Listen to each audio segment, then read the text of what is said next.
Gallatin News at 9, your Code Red station.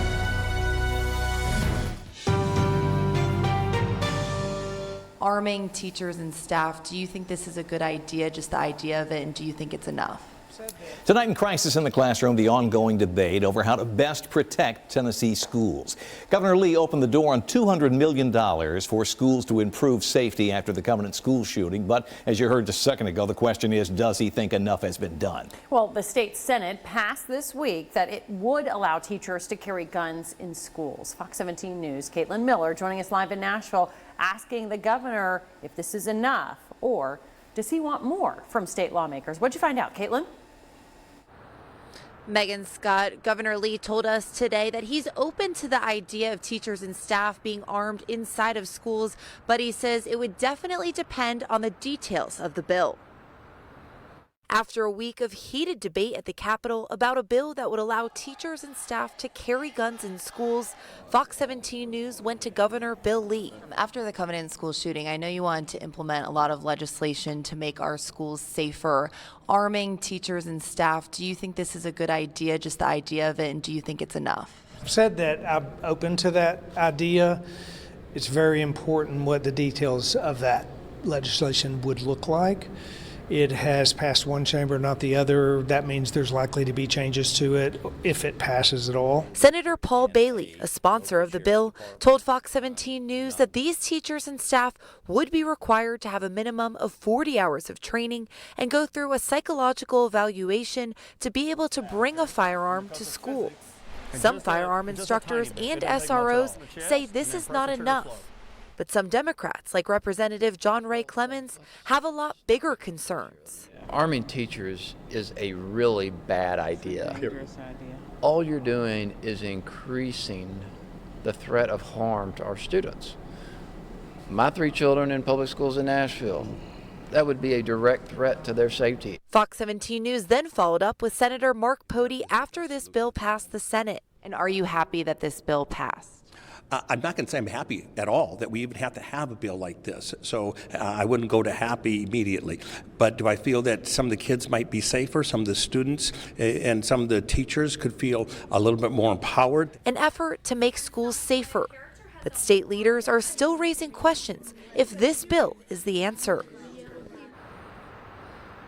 The bill is held on the desk right now, but it could be lifted and voted on at any time during the rest of session.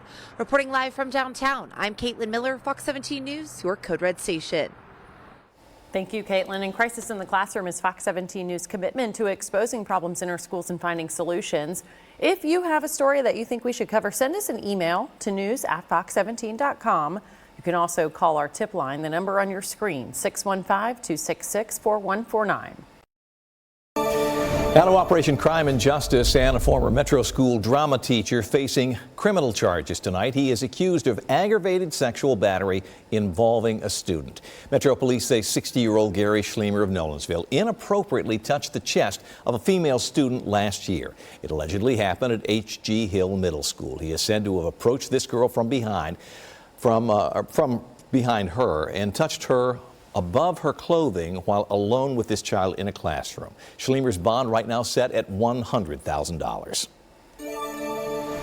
And continuing Operation Crime and Justice, a Metro substitute teacher facing an assault charge tonight. Police say Sullivan Baker pushed a 13-year-old at Haynes Middle School and pushed that student up against a wall. Baker is due in court later this month. A month-long investigation ends with Putnam County Jailer Anthony Chandler being charged with bringing contraband into the jail. He's now wearing one of the orange jumpsuits along with the other inmates. No word on exactly what that contraband includes. The sheriff says he is grateful for the citizens who assisted his detectives with this internal investigation. Well, 2 state groups are now one, united under a single mission to help vulnerable Tennesseans. Governor Bill Lee signing into law a plan to unite Tennessee's Department of Disability and Tennessee's Commission on Aging. The new department will help older Tennesseans as well as those with disabilities, something that hits home to so many Tennesseans. Tennesseans need to know the services that exist and how to access those services, whether they be state services or services provided by nonprofits or our faith-based communities. This department will begin its work July 1st. Also at the Capitol, the full House approves a bill making it illegal in Tennessee to marry your first cousin. I'm not joking. But that vote was delayed by a spirited argument from a prominent House Republican asking for a narrow exception. This bill fixes what is considered an unintended loophole in a law passed by members of Tennessee's 18th General Assembly back in 1829. Fast forward to 1960, the AG wrote an opinion that determined that statute does not prohibit marriage between cousins. State Representative Darren Jernigan of Old Hickory is the sponsor. In committee, he suggested there was a potential public health issue, a notion challenged on the floor by Representative Gino Bulso. There is an increased risk of birth defects when you've got first cousins marrying. It is in the range of 1.7% to 2.8%. Bulso's argument isn't for cousins marrying. As written, he says this bill violates a 2015 U.S. Supreme Court ruling legalizing same-sex marriages. Bulso, who is an attorney, says any conflict on the state level has to be narrowly defined. Is there a public health issue with a male marrying a male first cousin? Obviously, I think the answer is no. Chairman Clemens has moved that motion to the table. We're voting on the tabling motion. All those in favor, vote aye when the bell rings. Those opposed, vote no. Bulso's amendment was voted down, bringing us back to the original bill. My bill as drafted would be the lineal descent of a grandparent, which would include first cousins, regardless of sex. We're voting. We're all on board. Mr. Clerk, please take the vote. Aye, 75, 2 nays, non-present, I voted. First cousin bill is now on its way to Governor Bill Lee's desk for his consideration. It is almost certain to be fodder for late-night talk shows.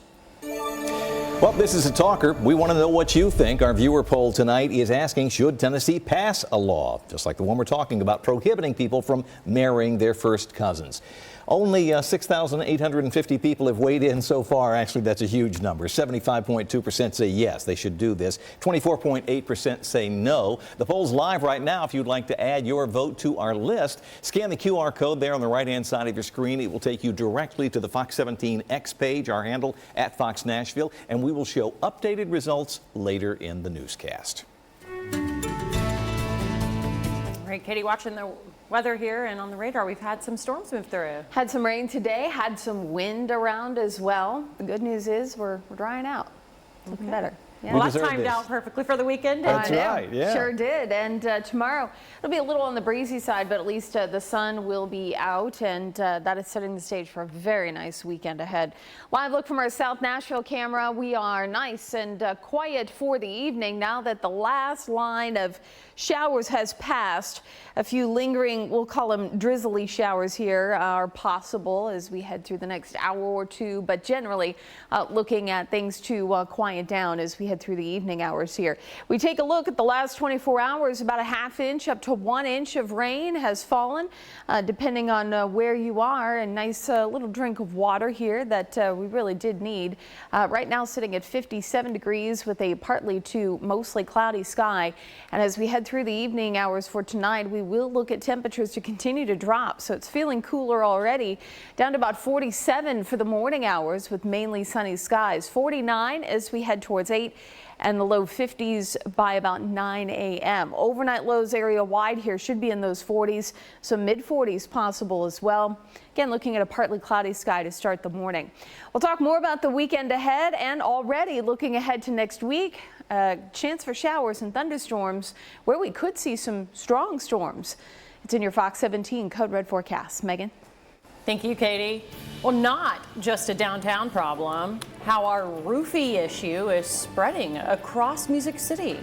And a cocktail for trouble will tell you what's fueling the crackdown on alcohol on Temporary ended. I reached out to Morgan & Morgan directly from the scene. Morgan & Morgan got my initial offer 10x'd. It is so easy.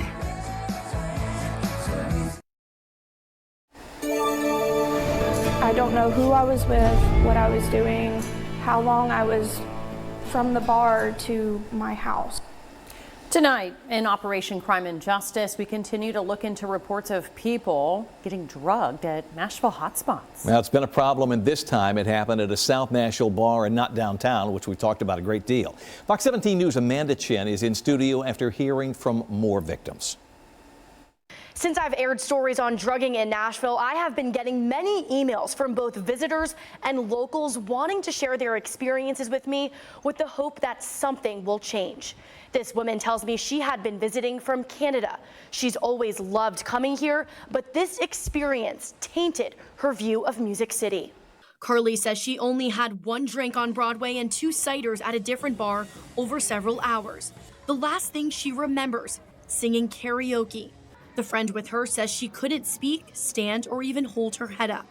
It's something she's never experienced before and wishes there were better protocols in place for testing and keeping bars safe. Carly credits the Safe Bar program, which trains and provides resources to establishments across the city. They brought me into the hotel lobby. I threw up all over the lobby floor. They got me, or I think someone working in the hotel and my coworker got me upstairs to the room, and I was completely gone. Like she said, like all of your motor skills were completely gone. I called my doctor the next morning and I was like, what should I do? Should I go to a hospital in Nashville? Obviously I'm from Canada, so I was like willing like to pay, like it's not gonna be free, I get it. And she was like, honestly, at this point, because I think I called her around noon, she was like, it's going to be out of your system. Some people feel it is actually quite difficult to get a test here at local hospitals. 2 of them test at the provider's discretion, and you also need to file a police report before. 2 other hospitals have not provided me with any information. Now, this woman tells me she wishes there was a test to take that's easily accessible so she and others can get some peace of mind. Reporting in the studio, I'm Amanda Chen, Fox 17 News, your Code Red station. Well, new tonight, if you're hiking or hunting in state wildlife areas, you'll need to leave your beer and alcohol at home. The Tennessee Wildlife Resources Agency changing the rule after high rates of intoxicated trail riding and frequent accidents involving people who were drinking. The TWRA is banning all alcohol on state wildlife grounds with the exception of designated campgrounds. Next Monday, agents will start handing out tickets. And the high cost of homelessness tonight, an organization working to help put new sneakers on the feet of homeless children right here in Middle Tennessee. Souls for Souls hosting a fundraiser combining the 1920s speakeasy style with the goal of buying new athletic shoes for needy kids. According to the organization, more than 5,000 children in Middle Tennessee are unhoused. The nonprofit works closely with area schools to help children get the shoes they both want and need. If we can provide them with this and give them that confidence, we know that they increase their school attendance, we know that they participate more fully in sports and other activities, and it just makes a meaningful impact. Souls for Souls is a global nonprofit headquartered right here in Nashville that turns unwanted shoes and clothing into educational and economic opportunities, putting items to good use and keeping them from going to waste. We've got storms, or I should say rain. It wasn't quite storms, but the wind was really a big element with that rain today. Been something. Yeah, and I think if we'll have the rain that leaves us tonight, we'll still have some of the wind as we head into tomorrow. So have to deal with a bit of a breeze. Otherwise, the sunshine returns as we head through the afternoon hours. Things pretty quiet here from Metro Center. Rain is clearing. We'll look for that breezy Friday and overall a great looking weekend ahead. We're dry Friday, Saturday, and Sunday. As we head into next week, we'll start to see those shower chances move in. Monday more so into Tuesday and Wednesday, looking at some scattered opportunities. A little later, we'll talk more about where we may see a few strong thunderstorms. We're already looking at the potential for some strong thunderstorms in parts of Tennessee. As we take a look at Friday, you can see sunshine. The Story temperature right around 56 degrees at 10 o'clock, up to about 64 as we head into the afternoon, and 66 by 5 All the while looking at mainly sunny skies, and again, winds that will be a tad on the breezy side. Now, right now, things are looking much better compared to what we had this afternoon. We saw some gusts up to 30 miles per hour. Those have come down quite a bit, so won't be quite as gusty as what we had overnight last night. This evening, looking at those gusts to be anywhere between, I'd say, 10 to 15 miles per hour. As we take you through the overnight, future track does see them perk up a little bit by the afternoon. So this is 12 noon, and you can see 25 to 30 mile per hour gusts that'll be possible. I think wind overall should be between about 10 to 15 miles per hour with a northerly wind coming in for us. So it's helping to keep us a little cool and not quite as muggy. We're drying out here. That's all due to this upper level system. Notice the upper level flow also coming in out of the northwest. That again ushers in drier air for us. This is going to all wrap out throughout the day Friday into Saturday and then into early Sunday morning. Starting off with a partly cloudy sky, we stay dry as we head through the weekend and into the beginning of next week. Won't be tracking our next system. That coming in out of the west here by Monday night and into Tuesday. For tonight, we're right around 48 degrees. The rain continues to clear out. The clouds will continue to clear out as well. Temperatures feeling a tad chilly if you've had the windows open the last few evenings. You may definitely need to put an extra blanket on the bed if you keep the windows open, or just go ahead and shut them because it will be chilly. As we look at tomorrow, temperature right around 68 degrees. That sunshine making a comeback for us. A bit of a breeze again out of the north, anywhere between 10 to 15, but could find a few gusts as high as 25, maybe 30 miles per hour. We'll talk more about your weekend ahead and more on the potential for some storms going into next week. And that on your Fox 17 Code Red forecast. Thanks, Katie. Also ahead, self-serving, why Covenant School families have filed an ethics complaint against a sitting state senator. I'm Kayla Gaskins. Coming up, Democrats are ramping up attacks on Republicans over abortion, but will it matter?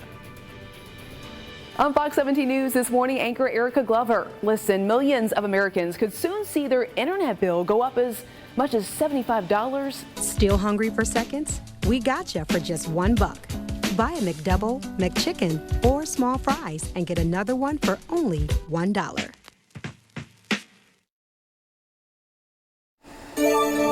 In politics tonight, as the abortion issue threatens Republicans running for office in competitive congressional races, the Democrats are ramping up attacks. Fox 17 News' Kayla Gaskins taking a look. And by the way, we want to hear from you on the issue. You can scan that QR code that will appear here shortly on your screen during this story. This week, Arizona's Supreme Court ruling the state could enforce a law from 1864, effectively banning all abortions in the state. The decision giving Democrats political ammunition to hit Republicans on what's perceived as perhaps their biggest weakness ahead of November. When we look at what just happened in Arizona, Donald Trump set all of this in motion. A recent Wall Street Journal poll finding voters trust President Biden more than Trump when it comes to handling abortion, with 45% of those polled choosing Biden on the issue, compared with Trump's 33%. Here's her little baby book. Biden's re-election campaign releasing a new attack ad this week, blaming Donald Trump for the near death of a Texas woman who was denied an abortion. It's okay. But another look at the Wall Street Journal poll shows abortion is practically the only key issue Joe Biden leads Donald Trump on. Are you better off than you were 4 years ago? I don't think so. Voters polled preferring Trump by 20 points on the economy, immigration, and border security. Our borders have completely collapsed and many criminals are pouring into our country. Also seeing Trump as having more of the mental and physical fitness needed to be president compared with Biden. Republicans turning these perceived weaknesses into their own political ammo. Are you better off now than you were in January of 2021? No, I'm not. I mean, that's me being honest. I'm working 5 times harder. When I calculate everything, hours worked to amount of money bringing in is nowhere near as high as it was. A Quinnipiac poll from the end of March shows voters consider the economy and immigration the top 2 most urgent issues facing the country today. Only 3% said the same about abortion. I'm Kayla Gaskins reporting.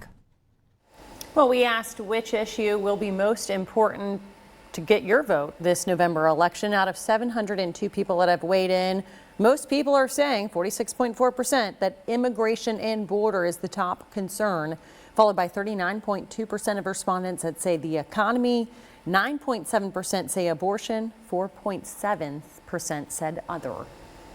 Just ahead in Nashville, Covenant families filing an ethics complaint against a state senator. These home-style breakfast burritos, available in 3 varieties. Hardee's, goodness in the making. This Fox 17 newscast is sponsored by B.F. Myers Furniture.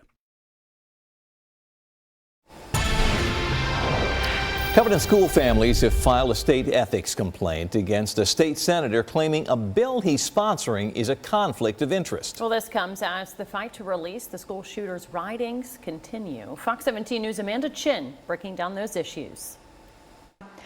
It's been a back and forth battle between the Covenant families and those who want the shooter's documents to be made public. Now, some parents are pushing back even more. Family members of the Covenant School have filed an ethics complaint against Senator Todd Gardenhire. The families argue the senator should not be proposing a bill that prevents non-governmental third parties from intervening in public records lawsuits while also suing for the release of the shooter's writings. Gardenhire is one of several people who sued for those records to be made public, but the case has been delayed for months regarding an argument over who can intervene in the lawsuit. Ultimately, the judge decided the Covenant families, school, and church would be able to intervene. At the same time, the Senate passed Gardenhire's bill 32-0. On Thursday morning, the House rolled the bill to next week. Senator Gardenhire says while a third party can still be heard, they would not be a party in a lawsuit. Is a third party intervener can take away the government's control of its own records. Third parties do not risk paying attorney's fees as if the citizen prevails. It does not have to prove a record is confidential by the preponderance of evidence. We've worked so hard for the last 30 years to have rights for victims that really oftentimes there's really not any way to enforce those rights. And then you're going to take away an opportunity for a victim to say, approach the court and say, hey, listen to my side. The hearings are scheduled for next Tuesday and Wednesday. I will be there inside the courtroom with the latest updates. Reporting in the studio, I'm Amanda Chin, Fox 17 News, your Code Red station. Now to Spotlight on America tonight. Do you really know who is calling? It's an important question in the age of artificial intelligence. Certainly is. Fox 17 News' Dwayne Pullman pulling the curtain back on a frightening new scam where AI is actually allowing criminals to clone the voices of ordinary people like you. For Olivia Koleski, September 30th was a typical Saturday at her home in South Carolina. It's a very normal day. Until her cell phone buzzed. Olivia's sister, Cassie, was calling, or so it appeared. Her name popped up, her picture popped up, just like it would when she would normally call. But there was nothing normal about this call. Immediately I hear like whimpering, like crying, and I hear her say, "Help me, please." It was her voice. 100%, I am sure it was her voice. It wasn't. Just ask Cassie. I did. Everything is okay. The call was coming from a cyber criminal who was using artificial intelligence, or AI, to turn an old scam into a new and very believable threat. Retired FBI agent Doug Coons, who owns Veracity, a global intelligence agency in Indianapolis, says the new scam relies on voice cloning, where criminals capture a voice from social media or a phishing call, reproducing it to say anything they want. It's a whole new level with artificial intelligence. Criminals turning to this high-tech trickery, Coons says, are just beginning to strike. When you can't believe what you see and hear, where does that leave us? It leaves us in a very difficult spot. Which is exactly where Olivia was on that call that she believed was very real. So you were distraught? I was very distraught, but not even close to what I was about to be. A man's voice soon took over. He's like, "I'm not messing around. I've got a gun right now. I'm pointing it at your sister. If you hang up or call the police, I'm putting a bullet in her head." It quickly became clear the man wanted cash. He asked me if I had Cash App. That's a mobile payment service that allows you to easily transfer money. But Olivia didn't have that app. And when she tried to tell the man on the phone, He just kept getting angrier and angrier. Olivia offered to pay another way as she tried to text for help. And that's when she says the unthinkable happened. She hit the wrong button and hung up. When that happened, my heart sank because I immediately thought, I've just killed my sister. Olivia's older brother, Christopher, who lives in New Orleans, got the same call. And he too says the voice sounded exactly like his sister Cassie's. But he suspected it wasn't. I chose to hang up. It was one of those split-second moments where I hope to God I made the right choice. Christopher called his mom, Tina Dennis, who for a decade was a police officer and deputy in Ohio. This has victimized your family. It has. How can anything be safe? I don't know. Olivia dialed 911. This is the actual recording of her frantic call.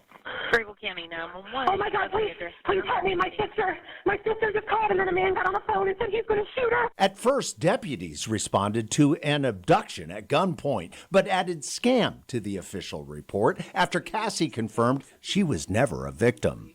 Do you feel violated?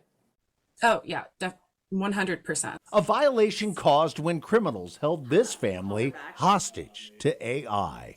They didn't get your money. No. What did they get? They got my security. So where does that leave us? Vulnerable? Yes, 1,000%. For Spotlight on America, I'm Dwayne Pullman. Now, there are a few things that you can do right now to protect not only yourself but your family. If you get a call from a family member pleading for help, like the story you just heard, text them. Ask them if this is them really calling. And you can also come up with a code word shared among your family members to use in case of a real emergency. Showers continue to clear as we head through the evening tonight and into tomorrow morning. The sunshine will be back. We take a look, though, pretty messy situation here across a lot of the eastern half of the U.S. as this upper level system continues to churn. We've seen severe weather today at East Tennessee, in fact, and then even more so into the Carolinas and into Virginia. A few light showers left over in the next few hours. I think we are done with the rain, at least for a few days. As we take a look at your forecast out the door, you can see temperatures around 47 in both Nashville and Clarksville. Crossville, a chilly 44 with a couple clouds around. The good news is we are warming things up quite a bit as we head towards the weekend. Above average, on average, we're typically around 70, 71. So we're going to be nice and warm for both Saturday and Sunday. And overnight lows looking fairly comfortable as well. Coming up, we'll talk more about the potential for some strong thunderstorms as we head into next week. Weather Window, presented by the National Weather Desk. In the south, the story is severe storm damage. Wednesday's winds uprooted trees along the Gulf Coast, while heavy rain left some places underwater. There were also several confirmed tornadoes. It's a much more peaceful scene on the West Coast. That's where dark skies offered great glimpses of galaxies far, far away. An owl took a nap, and an eagle tended to its young chick. For more content like this, follow the National Weather Desk on TikTok. And you can see more stories like this every weekday morning on the National Weather Desk starting at 8 a.m. on our sister station, MyTV 30. Passing away at the age of 76, the complicated famous Half Price Fair. It's first come, first served. Starts this Sunday, 10 a.m. at Electronic Express. This Fox 17 newscast is sponsored by Eurostone.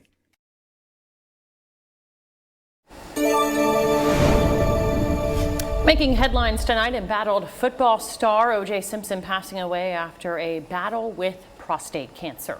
Fox Sports' Greg Wolf tonight with a look back at the former football legend's rise to fame and his fall from grace.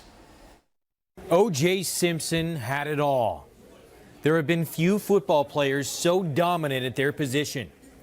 He was one of the game's greatest running backs. Simpson parlayed such stardom into a successful acting career. His fame and fortune extended far beyond his 11-year pro career. His fall from grace began in June 1994. Simpson was charged with double murder for the deaths of Nicole Brown Simpson and Ronald Goldman, resulting in a colorful trial that captivated the nation. We, the jury, in the above entitled action, find the defendant, Orenthal James Simpson, not guilty of the crime of murder. While cleared of murder charges in criminal court, Simpson was found guilty in a civil trial and ordered to pay $33.5 million in punitive and compensatory damages to the Brown and Goldman families. Simpson was free, but ultimately did himself in to land behind bars. In 2008, Simpson was found guilty of armed robbery and kidnapping after he and a group of men broke into a Las Vegas hotel room and took sports memorabilia that Simpson claimed belonged to him. That incident marked the final fall from grace for the man born Orenthal James Simpson on July 9th, 1947. O.J. Simpson's death announced earlier today on social media by his family, who said that he died surrounded by his children and grandchildren. Again, he was 76 years old. Still to come tonight on Fox 17 News at 9, new life for Rivergate Mall. We'll tell you who has their eye on this Goodlettsville shopping site. It's the second news breaks. Watch Fox 17 News anywhere. Download the Fox 17 News app now. This Fox 17 newscast is sponsored by Electronic Express. We make it happen. We are open to anything. We do not want to completely lose all of the retail component. In business news, some big changes could be coming to Goodlettsville. Just a month after the for sale sign went up at Rivergate Mall, city leaders in Goodlettsville are now talking about a new vision for the old Macy's store. Well, Rivergate Mall, located about 10 miles north of Nashville, up here in Goodlettsville. The mall just off Vietnam Veterans Parkway or Tennessee 386, straight up Gallatin Road here to the north. Fox 17 News' Kylie Walker explains what's next. What we don't exactly know what's to come of the mall as a whole. A proposal on the May agenda. We'll be looking at this Macy's here to turn it into a mixed-use development with space for residential, commercial, and hotel use.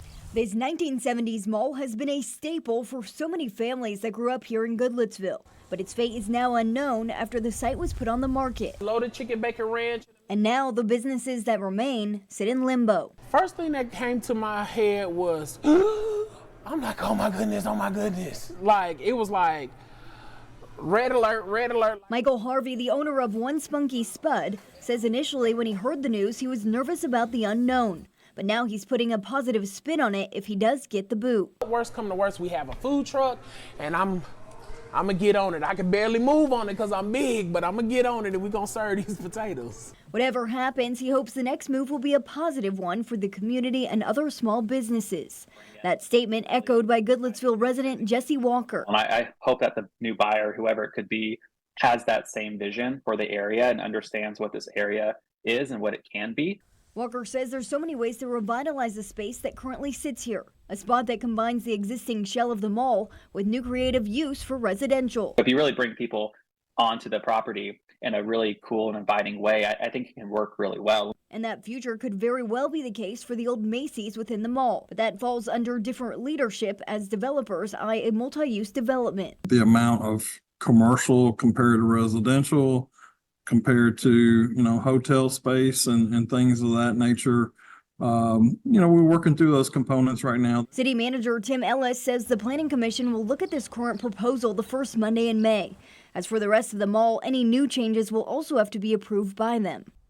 Now the site for sale sits on roughly 30 acres of land, and Ellis says about 40% of what's for sale falls in corporate limits of the city of Goodlettsville, and what's outside of that would fall within Metro Nashville jurisdiction. For now, reporting in Goodlettsville, Kylie Walker, Fox 17 News, your Code Red station. Had some rain today. We also had quite a bit of wind come through. The good news is we are looking better as we head through the evening hours tonight. Live look here on Broadway, and you can see that we've got still some wet streets. So rain has come through recently in the last couple of hours, and it's still kind of muggy outside, but we will be drying out as we head through the evening hours and into tomorrow. With temperatures topping off in those 60s. Now we take a look here, Nashville to Clarksville and Murfreesboro. what you see up top in this yellow, that's temperature. And then just below it, that's our wind speed. So still expecting a somewhat breezy day for tomorrow. Wind speeds anywhere between 10 to 15, maybe even 20 miles per hour as we go through the afternoon.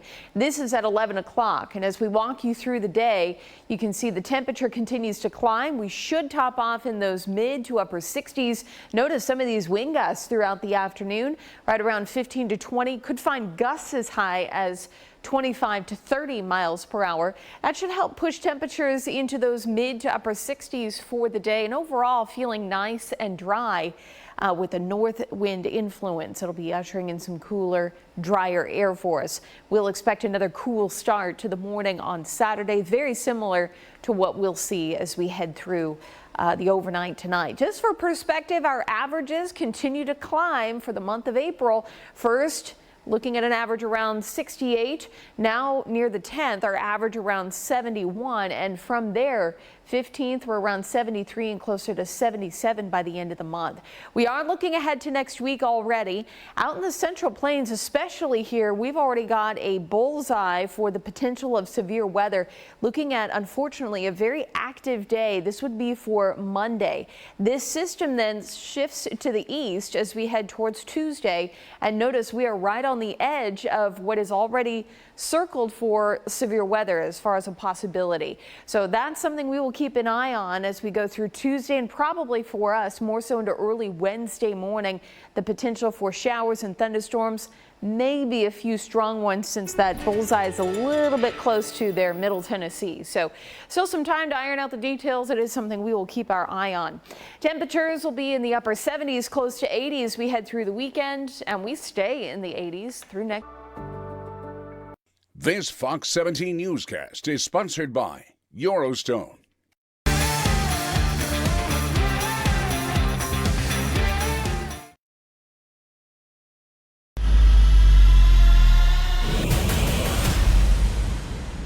Believe it or not, the NFL draft just 2 weeks from today. Tennessee Titans with the number 7 overall pick, and the majority of mock drafts have the Titans picking an offensive lineman. No surprises there, considering it's their biggest need going into this offseason, and especially after the Titans quarterbacks were sacked a whopping 64 times last year. Now, Notre Dame offensive tackle Joe Alt is one of the favored projections in the mock drafts. Alabama's J.C. Latham also another favorite as well, if Alt is already off the board. Now, Titans head coach Brian Callahan says they are already starting to go through all the different draft scenarios, including what could happen before them at pick number 7. So nothing should be surprising them come draft day. This is the time for all of those things when people are, coaches are advocating for guys they like, scouts are advocating for the players they like. You have conversations if there's huge discrepancies in the grades. And then by the time we get to the draft, we've cemented our plan for the most part on what directions we'll head based on what events happen in front of us.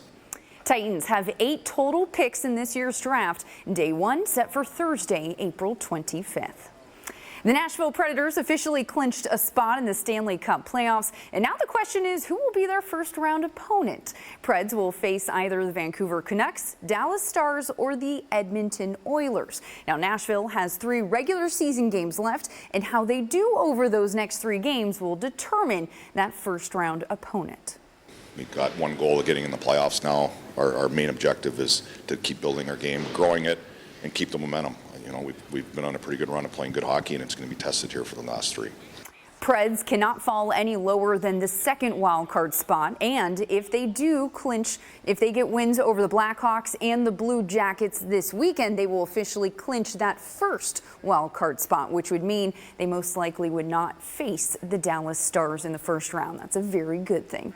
And a slow start at Augusta National today for the Masters tournament. A 2-hour weather delay this morning pushed the start time back, and play had to be suspended due to darkness, so the first round will actually resume tomorrow. But as of right now, Bryson DeChambeau leading the pack at 7 under, with Scotty Scheffler right behind him, 1 stroke back. That first round will resume 6:50 a.m. tomorrow morning, so set your alarm clocks. And then the second round will begin shortly after that at 7 a.m. Central. Jill Jelnick, Fox 17 Sports, your Code Red station. Thanks for the recap there, Jill. Well, Girls on a Mission have one Girl Scout troop giving back to our community tonight. The Electronic Express famous half price fair. Save up to 50% in every department. The Electronic Express famous half price fair. It's first come, first served. Starts this Sunday, 10 a.m. at Electronic Express. A Middle Tennessee Girl Scout troop making a big difference for lost pets tonight. Well, the young girls from Troop 1255 in Brentwood funding a tool to help animal owners reunite with their pets. The Girl Scouts using their hard-earned money from those cookie sales to provide 2 microchip scanning stations in Williamson County. If you come across a wayward dog or cat, you can quickly scan for a microchip to see where they belong. The Scouts will have one scanner for community members to use at the John P. Holt Brentwood Library. The other one will be at the Williamson County Animal Shelter. New dire warnings about the erosion of the First Amendment. I'm Christine Frizzell on Capitol Hill, where lawmakers are making the case for additional protections for journalists and their sources. This is Fox 17 News at 10, your Code Red station.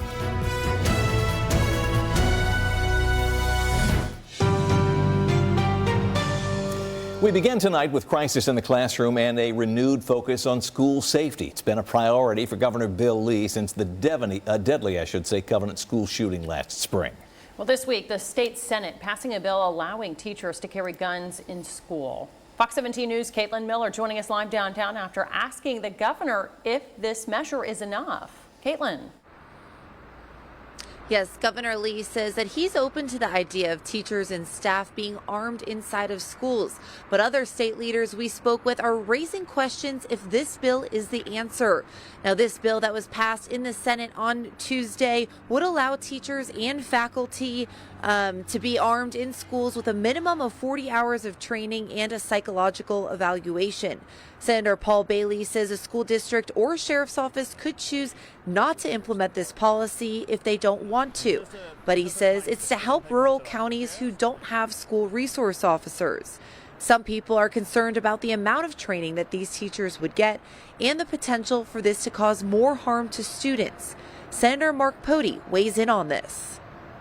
I don't think that that is the best idea that we should do. I think that finding the right path, the teachers that feel comfortable doing it and in the right circumstances with the right training, especially for some of the rural schools, might be a very good option. I'll look out and go, no, I don't see nothing. So then I can move down. This bill right now is held on the desk in the House, but this bill could be lifted and voted on at any point for the rest of the session.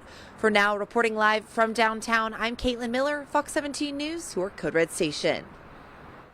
Crisis in the classroom is our commitment to you to expose problems in our schools and to find solutions. If you have a story you'd like to see us cover, send an email to news@fox17.com, or you can phone our tip line at 615-266-4149. I hope that the new buyer, whoever it could be, has that same vision for the area. Tracking the economy tonight, a new vision for the city of Goodlettsville. Rivergate Mall now up for sale. This as developers are eyeing the old Macy's site for a mixed-use development. While a lot of things are still up in the air for the mall itself, Goodlettsville city leaders taking a hard look at the proposal for the Macy's store. Under the plan, developers would put in residential and commercial space. One Goodlettsville man, Jesse Walker, says he is excited by the possibility. Goodlettsville and Rivergate areas are just ripe for entrepreneurs to come in and new investments and new businesses, especially small local businesses. We have a great local scene, and I think I'm always excited when new ones come in and sharing them with the communities. The mall site sits roughly on about 30 acres. The city manager, Tim Ellis, says about 40% of what is for sale is in Goodlettsville city limits. The rest is in Metro Nashville. New tonight, a bill making it illegal in Tennessee to marry your first cousin is now headed to the governor's desk for his consideration. It came up for a third and final vote on the House floor today, but the decision was surprisingly not unanimous. State Representative Gino Bulso of Brentwood proposed an amendment that would leave the door open for male first cousins to marry. He argued that this bill as written violates a Supreme Court ruling legalizing same-sex marriage. So the question is, is there a public health issue with a male marrying a male first cousin? Obviously, I think the answer is no.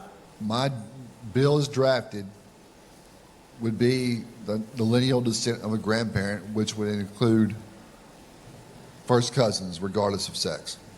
Now, Bulso's amendment failed, but the bill passed 75-2. It closes what is considered an unintended loophole to a law passed back in 1829.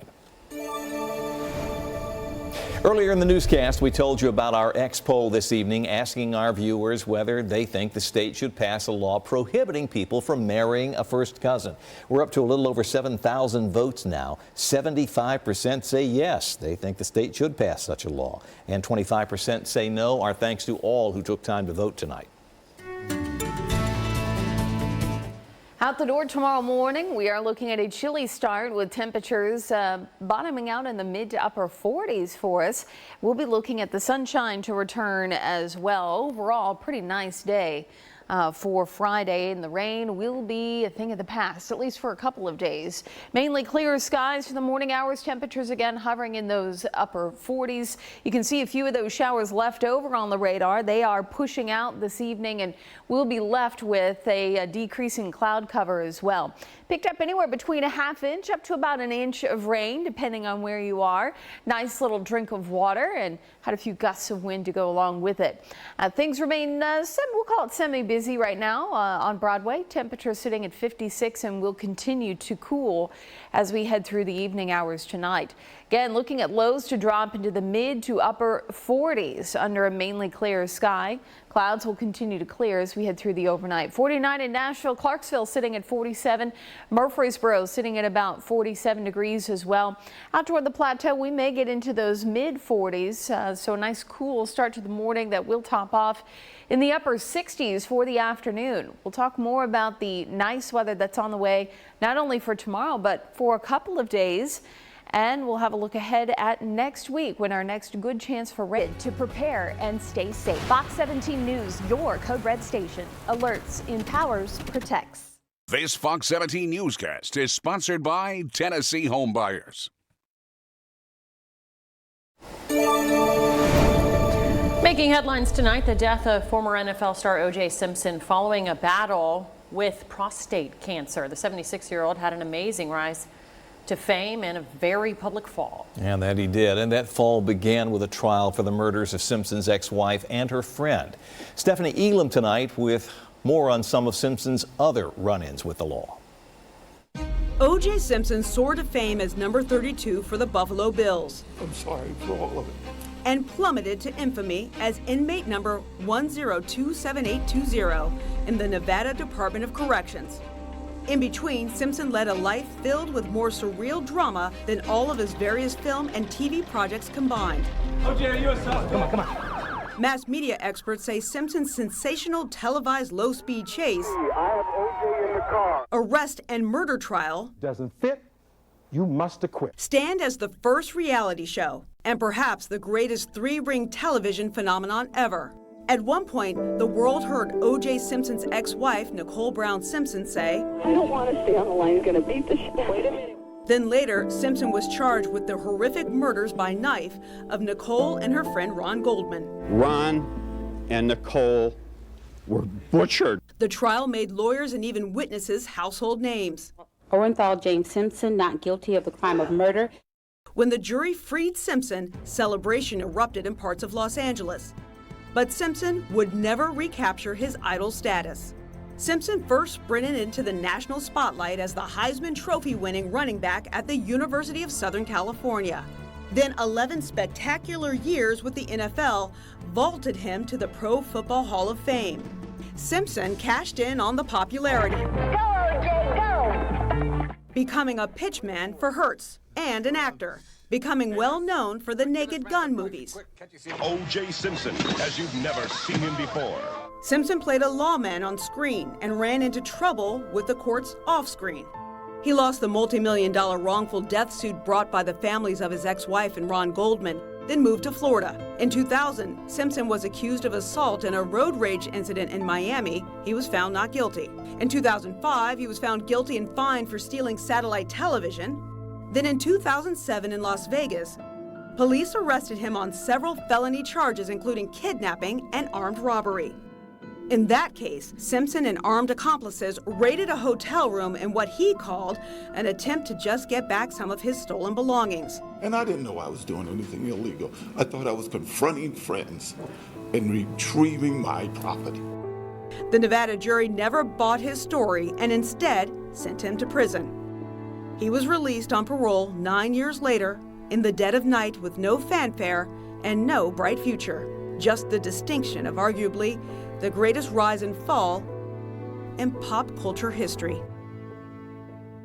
New dire warnings about the erosion of the First Amendment. I'm Christine Frizzell on Capitol Hill, where lawmakers are making the case for additional protections for journalists and their... All the money you deserve.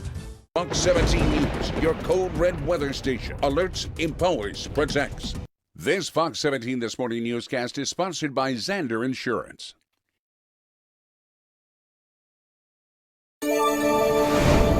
The average U.S. household is still paying more for everyday goods and services.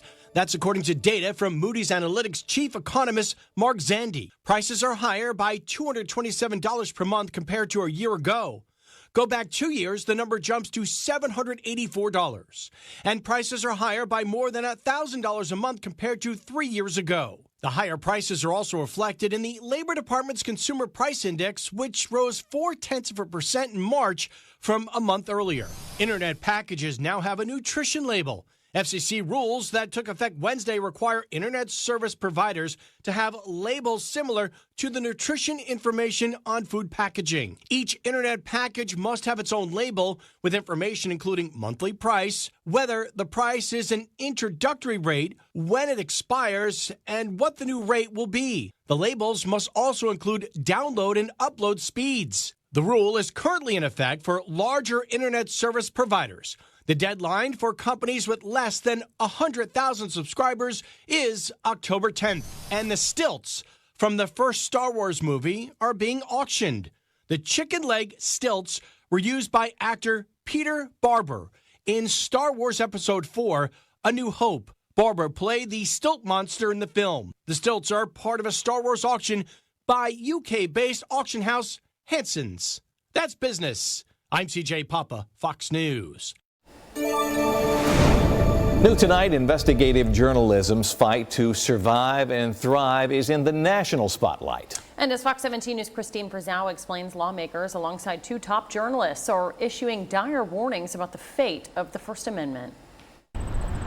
Alarm bells on Capitol Hill about the state of free press in America. That executive interference has a chilling effect that disincentivizes whistleblowers and sources from coming forward with critical information. We are committed to doing a deep dive on this very important issue. First Amendment rights are pivotal. Among the witnesses at a House hearing centered on protecting journalists and their sources, Sinclair's own Cheryl Atkinson, host of Full Measure, who spoke about her previous position at CBS News. The network announced more than a decade ago her computer was hacked into by external parties, she says had government-controlled IP addresses. Not only did the guilty parties monitor my work in real time, they also accessed my Fast and Furious files, got into the larger CBS system, planted classified documents deep in my operating system, and were able to listen in on conversations by activating Skype audio. Former CBS News investigative correspondent Catherine Herridge, who was recently fired by the network,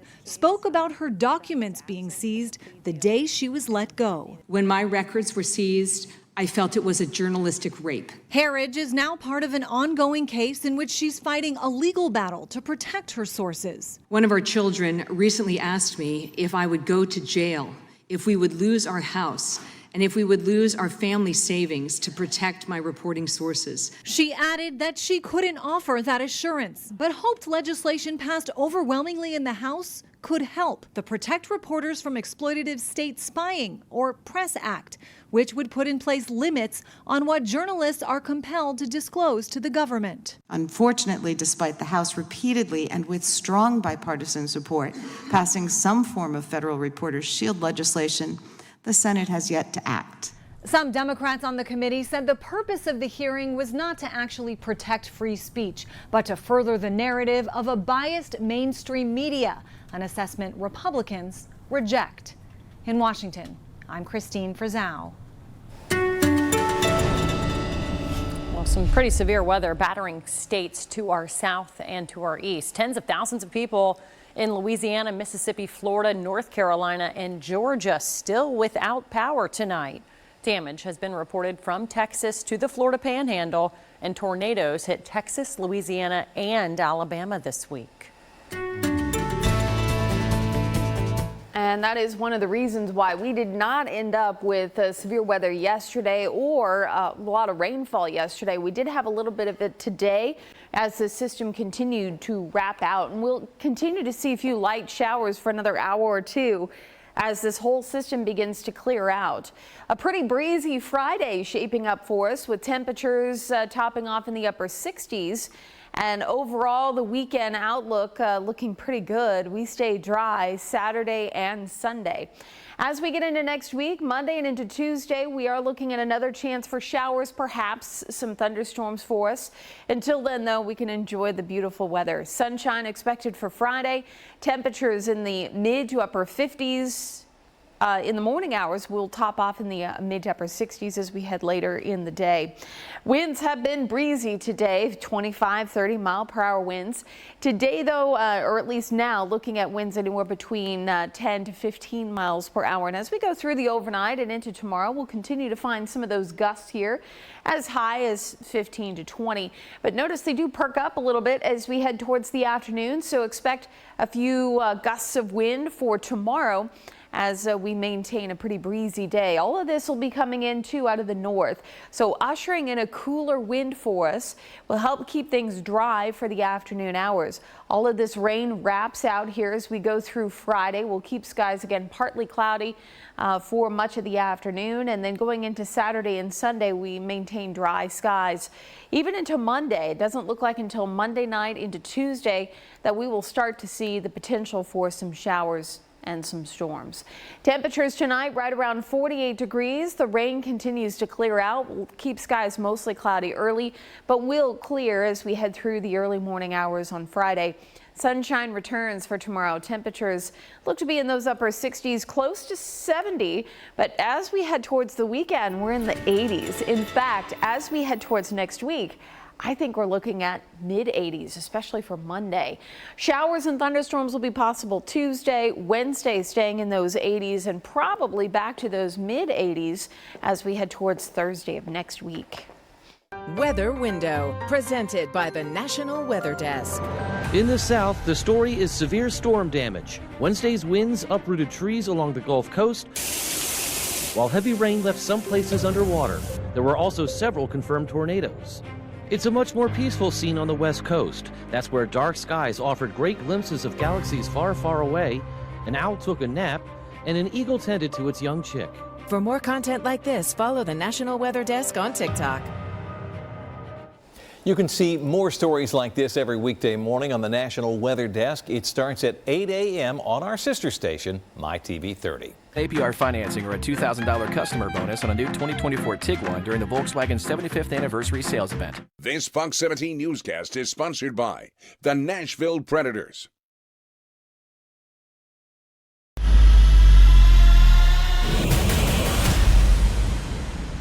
Well, believe it or not, the NFL draft just 2 weeks from today. Tennessee Titans with the number 7 overall pick, and the majority of mock drafts have the Titans picking an offensive lineman. No surprises there, considering it's the biggest need for the two-tone blue, especially after the Titans quarterbacks were sacked a whopping 64 times last season. Now, Notre Dame offensive tackle Joe Alt is one of the favored projections in the mock drafts. Alabama's J.C. Latham also could be another big one if Alt is already off the board. Now, Titans head coach Brian Callahan says they are already starting to go through all the different scenarios, including what could happen before them at pick number 7, so that nothing will surprise them come draft day. This is the time for all of those things when people are, coaches are advocating for guys they like, scouts are advocating for the players they like. You have conversations if there's huge discrepancies in the grades. And then by the time we get to the draft, we've cemented our plan for the most part on what directions we'll head based on what events happen in front of us. Titans have a total of 8 picks in this year's draft. Day 1 set for Thursday, April 25th. The Nashville Predators officially clinched a spot in the Stanley Cup playoffs, and now the question is who will be their first-round opponent. Preds will face either the Vancouver Canucks, Dallas Stars, or the Edmonton Oilers. Now, Nashville does have 3 regular season games left, and how they do over those next 3 games will determine who they play in the first round. We've got one goal of getting in the playoffs now. Our main objective is to keep building our game, growing it, and keep the momentum. You know, we've been on a pretty good run of playing good hockey, and it's going to be tested here for the last 3. Now, the Preds cannot fall any lower than the second wild card spot, and if they get wins over the Blackhawks and Blue Jackets this weekend, they will officially clinch the first wild card spot. That's what we want, because that would mean most likely they would not face the Dallas Stars in the first round. We do not want that. And a slow start at Augusta National today for the Masters tournament. 2-hour weather delay this morning pushed the start time back, and play had to be suspended eventually due to darkness. So the first round will actually resume tomorrow morning. But as of right now, Bryson DeChambeau leading the pack at 7 under. Scotty Scheffler 1 stroke back from him. First round will resume at 6:50 a.m. tomorrow, so set your alarm clocks. And then the second round will begin right after that at 7 a.m. Central. Jill Jelnick, Fox 17 Sports, your Code Red station. The death of O.J. Simpson raising awareness of what we need to know about early detection of prostate cancer. I'm Liz Bonus. What's a PSA and what should we know about it? It is just ahead. On Fox 17 News this morning, anchor Erica Glover. Listen, millions of Americans could soon see their internet bill go up as much as $75 per month. That's a lot. What lawmakers right now are trying to do to keep those prices down. That story Friday on Fox 17 News this morning. See you then.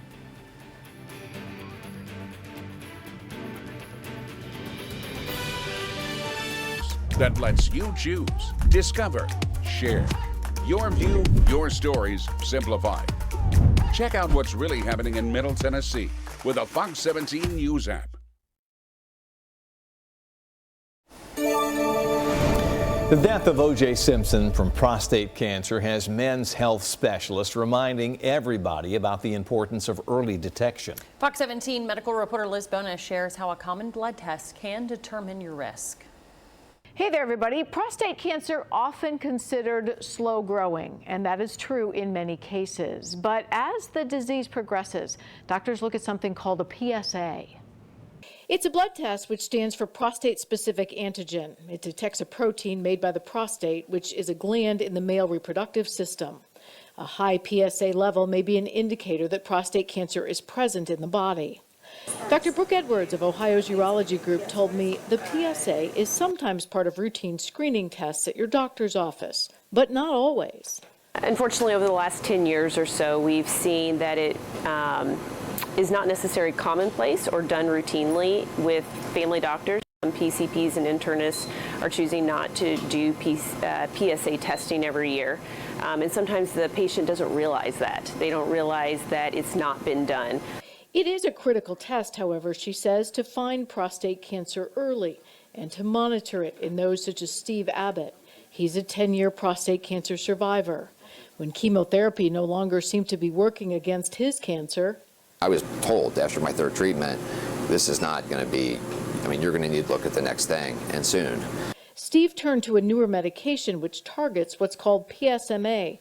It did help bring his PSA numbers back down. PSMA is a chemical on the surface of over 90% of prostate cancer cells, so this becomes like a smart bomb. Steve's message now, be your own advocate for getting the PSA test. I'm often seeing my patients yearly, and they think that their family doctor has done it, but they just don't quite understand that that was not included in their cholesterol screening and in their regular blood testing. So it's important for patients to understand that they need to realize and go through with the doctor's ordering and having that conversation and asking about prostate cancer or PSA testing. This newer Pluvicto treatment is now widely available. With your health news, I'm Liz Bonus reporting. All right. Now that we're through this weather, looks like we're waiting for the other side. It's going to be Almost nice. there? Yeah, nice tomorrow. We'll be in the 60s, close to 70 which is maybe a degree or two below average, but still very comfortable. We'll see mainly sunny skies Saturday and Sunday. I don't know about you guys, I'm working for this weekend here because this is going to be great. This Chamber of Commerce weather right here on that 7-day. And it's still a good 10 degrees above average for this time of year, which is about 71. No complaints, not asking any questions.